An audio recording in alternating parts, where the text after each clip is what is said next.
আচলতে যিকোনো যেতিয়া বিষাদ আহে সমাজলৈ, বিষাদ যেতিয়া নামি আহে, আমাৰ অসমীয়া মানুহৰ এটা পৰম্পৰা যে সহায় কৰে। যি ধৰণে দেখা গৈছিল ক'ভিডত সকলোৱে সকলোকে সহায় কৰিবলৈ চেষ্টা কৰিছিল। আৰু বানপানী মই 2016ত MLA হোৱাৰ আগৰ পৰা বানপানীত লাগি থাকোঁ, বান সাহাৰ্য দিওঁ। 2016তো বিধায়ক হোৱাৰ পাছত অকল মোৰ সমষ্টিতে নহয়, মই দেৰগাঁও সমষ্টিতো যাওঁ, বোকাখাট সমষ্টিতো যাওঁ, তেতিয়া সৰুপথাৰ সমষ্টিৰ মৰঙীপাটতো মই খোৱা বোৱা ডিষ্ট্ৰিবিউট কৰোঁ।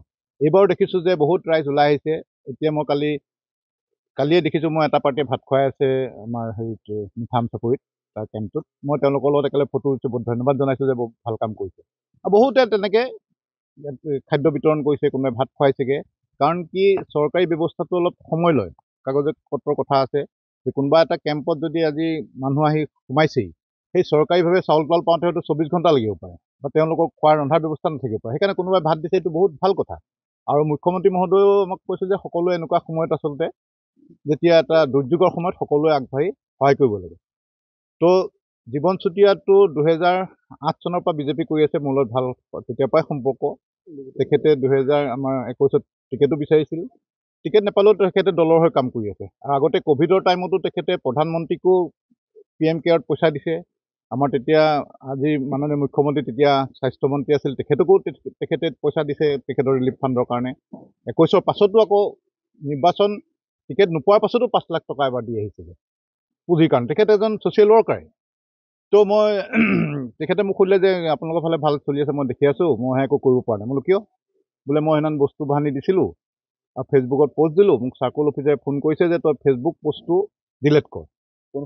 সৰুপথাৰ চাৰ্কল অফিচাৰে যে ফেচবুক পষ্টটো ডিলেট কৰ, নহ'লে তই ইয়াৰ জবাবদিহি হ'ব লাগিব, ইয়াৰ মানে অফিচিয়েল একশ্যন ক'ম। সি ক'লে যে মইতো ফেচবুক পষ্টটো ডিলেট কৰিব নোৱাৰোঁ, মই যিটো সত্য তাত বস্তু বাহানি দি আহিছিলোঁ, সেইকাৰণে দিলোঁ।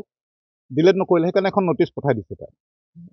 কিছুমান আইন কানুন থাকে, কিন্তু সেইবিলাক সুপ্ত হৈ থাকে। আজি চবতে বেন কৰিব পাৰিব নি যে সাহায্য দিয়া নিষেধ বুলি ক'লেতো মানুহ সকলো ৰখি যাব। কাৰণ বহুতৰ এটা মায়া উপজেচনৰ এইখিনি ভোকাটোৰ মানুহৰ মুখত ভাত দিয়াটো, সেইটো কোনো আইনে বাধা দিব নোৱাৰে। ক'ৰ পুৰণিকলীয়া আইন কোনেও নাজানে, চবতে দিয়ে, য'তে ত'তে। এতিয়া মোৰ তাত প্ৰত্যেকটো কেম্পতে কালি কোনোবা মই কৈছোঁ যে এইপিনে ভাতটো তোমালোকে খুৱাই দিছোঁ, মোৰ কেম্প বেছি হৈছে। সেইটো আৰু মোৰ নিজৰ নামৰ কাৰণে কৰা নাই নহয়, সেইটো মোৰ এটা দুৰ্যোগৰ সময় মনে কয়।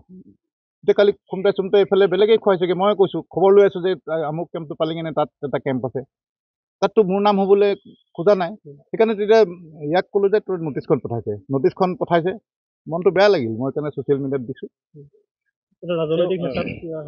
ৰাজনীতিক হেঁচাই নহ'লে চাকৰি অফিচাৰ কি কাম, ভালে পায় অফিচাৰবিলাকে। এতিয়া মই যে ভাত পানী দিওঁ, ইয়াৰ অফিচাৰবিলাকে সকলোৱে ভাল পায় যে আপুনি দি পেলাই থকা দিলে। কাৰণ নহয়, সিহঁতৰ ওপৰত বহুত প্ৰেছাৰ হৈ যাব নহয়, চবেই ধৰক সিহঁতকে ফোন মাৰি থাকিব ভোকত, চব মানুহ পগলা হৈ যাব। তেওঁ 21ত তেওঁ প্ৰাৰ্থিত্ব প্ৰয়াসী আছিলে, টিকট নাপালে, কিন্তু প্ৰাৰ্থিত্ব প্ৰয়াসী। তাৰপিছত অন্যৰ নিচিনাকৈ তেওঁ হেৰি খেলাগে নাই, নিৰ্দলীয় খেলি আকৌ আহি বিজেপিত যোগ দি লিডাৰ হয় নাই।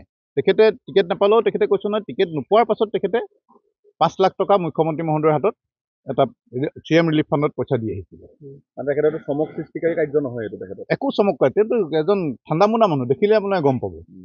নটিচ পাইতো চুপচাপ বহি আছিল, মোক ক'লতহে মই এখন কাগজখন আনি পেলাই হেৰি কৰিছোঁ। আৰু সকলোৱে কৈছে তেখেতে ক'ভিডৰ সময়তো কালি কোনোবা এটা মোৰ পষ্টত লিখিছে যে গোটেই মৰঙীত চবতে ক'ভিডৰ সময়ত তেওঁ ৰিলিফ দিছিলে। মানে এইটো বিজেপি কৰ্মীৰে এইটো অৱস্থা, বিজেপি চৰকাৰ আছে, বিজেপি কৰ্মীৰে এইটো অৱস্থা। এইটো ৰাজনৈতিক কথা, কাৰণ তাততো আৰু অইনেও দিছে বোলে, অইন কেইবাটাও সংগঠন দিছে, সিহঁতৰ ওপৰত তেতিয়া চৌকছ কৰিছে নাই, সেইটোৱে কথা। মই জানোতে মই যেতিয়া এইটো বস্তু ষ্টাডি কৰিলোঁ, তেখেতে চুতীয়া ছাত্ৰ সন্থা, সদৌ অসম ছাত্ৰ সন্থা সকলোৱে দিছে, সেইবিলাকক চৌকছ কৰিলে নাই। আৰু আইনটো সকলোৰে কাৰণে হ'ব। মোৰ তাত বহুতে দি আছে, ময়ো দি আছোঁ, ময়োতো পাৰ্মিশ্যন ল'ব লাগিব। আমিতো আইনৰ উৰ্ধত নহয়। মোলৈ নটিচখনতো এতিয়ালৈকে অহা নাই যে কেলৈ খাদ্য বিলাই ফুৰিছে। আপোনালোকৰ প্ৰেছ আমাৰ চিনাতলী সাংগতো বিলাই ফুৰিছে, সিহঁতৰতো নটিচ অহা নাই। আৰু বহুতে বিলাই আছে, কালৈতো নটিচ অহা নাই। যদি এনেকুৱা আইন থাকে, আমি আচলতে বিধায়ক ক'লেও নোৱাৰোঁ দিব একো। আৰু এটা কথা, আপোনাৰ যেতিয়া ককাই ভাই বন্ধু, দ্বিতীয়তে এজন মানুহ নদীত প্ৰশাসন এতিয়া এই সময়ত কোনে বাৰু প্ৰশাসনৰ মানুহ বানপানীত দৌৰি ফুৰিছে, কোনে গৈ কাগজখন লৈ চাকৰিৰ ভিতৰত থিয় হৈ থাকিব, দিব, ফাইলত পৰিব, দুদিনৰ পাছত পাৰ্মিশ্যন দিব, তেতিয়ালৈ মানুহখিনিয়ে। আৰু পাব্লিকে যে সমৰ্থন কৰে মানে এই বানপীড়িতসকলক, এতিয়া বহুত সকাহ দিয়ে আমাৰ চৰকাৰক, নহ'লেতো ডাঙৰ বিদ্ৰোহ হৈ গ'ল যে 24 ঘণ্টা আহি একো খাবলৈ নাই, চোৰ নাই ঘৰত, চাউল নাই উটুৱাই নিলে। এই পাব্লিক যে আগবাঢ়ি আহে, সেইটো কাৰণেই বাচি আছে বানপীড়িতসকল। যদি এনেকৈ যদি ঘটনা হ'বলৈ হয়, ডাঙৰ কথা।